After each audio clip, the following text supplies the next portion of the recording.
about this region, when they say Pakistan, Uzbekistan, Tajikistan, so they think that we are all one.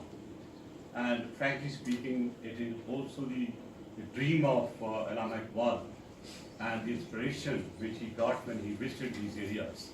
So there are historical ties. But having said so, what I think we have been suffering through because of three main factors, terrorist factors. One you know very well is of course Al-Qaeda. How Al-Qaeda was involved, I don't want to go into history. Then the same way we are forgetting whoever had designed to destabilize this area, they also got China in it, and the ETMI and Uzbekistan movements almost same.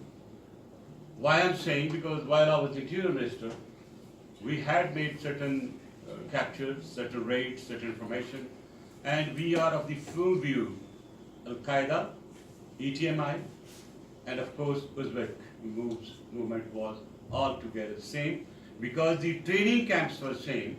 They were getting the trainings together, and eventually Jandullah also joined them. So these five organizations, this region, they were designed to destabilize us. You know, and we should not forget they will continue to do it, because the model which has been set to destabilize it is they are one of the factors which will continue to actually harm us. Having said so, I think we all have to make our region prosperous, and it cannot happen unless we have peace. Nothing but peace. Now the question is how to get few words together and get peace.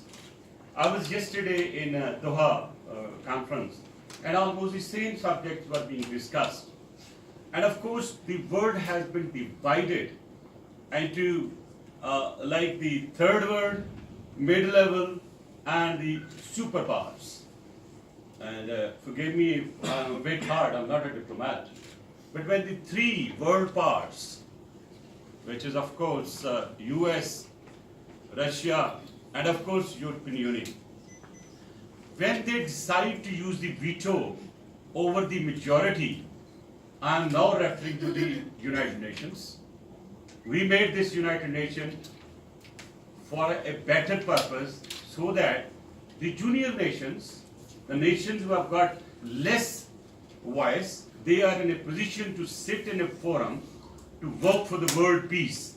Unfortunately, the Security Council and the powers given to them, veto powers, have actually spoiled everything. Today, my voice and all those countries having our position do not have a voice, because the voice of veto is much heavier than any other voice. So I think we have taken up this matter there, and it's going to be moving forward. Now, we have started CPAC. I would like to congratulate to Pakistan, in fact, to China, to the government, to every Pakistani. This is a great initiative, because I was one of the members when it started. I was the Interior Minister, sir, at that time when it was initiated. And this is one thing where we have not to differ, but we have to support it, and support it wholeheartedly.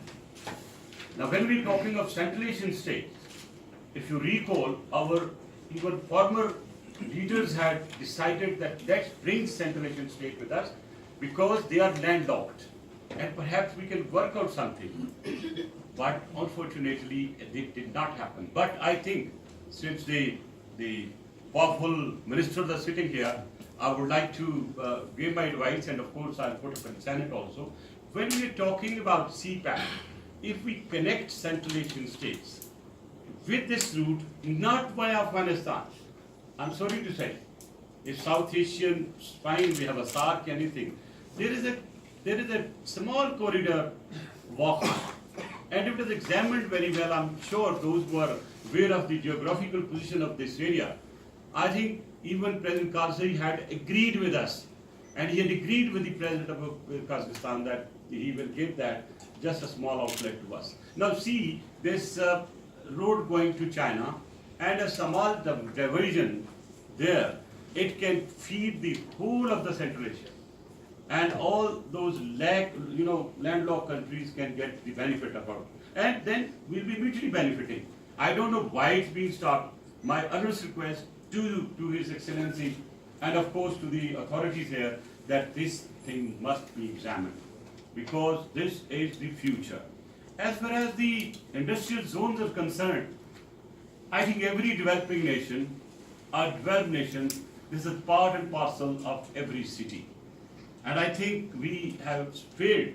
I will not blame the present government, our government, even the previous governments. We had not paid any attention to the industrialization and then making certain zones where you can provide the facility to invite the investors. Unfortunately, we are a war-ridden country where every day we are getting the killings. So I think, as I earlier stated, I think Honorable Advisor on the National Security knows it well. 2.5 years back when I pointed out that Daesh is very much present, I was bashed. I remember I had the maximum bashing at that point of time, because what I had seen on ground and what somebody was preparing a plan behind it, that had come. So I think coming to the point, Daesh will continue and will continue to grow. And in final one sentence, I'll say it's a monster which is going to grow more than Al-Qaeda. And therefore, we all have to work together. And we are not the only one who's suffering. Pakistan is suffering, Uzbekistan is suffering, and while in that region also there is a rift on the borders. So I think we have to see, with consensus, we can build up a kind of friendship. And I think the future progress has got a lot to do between Central Asia and Pakistan and China. Thank you. Thank you so much.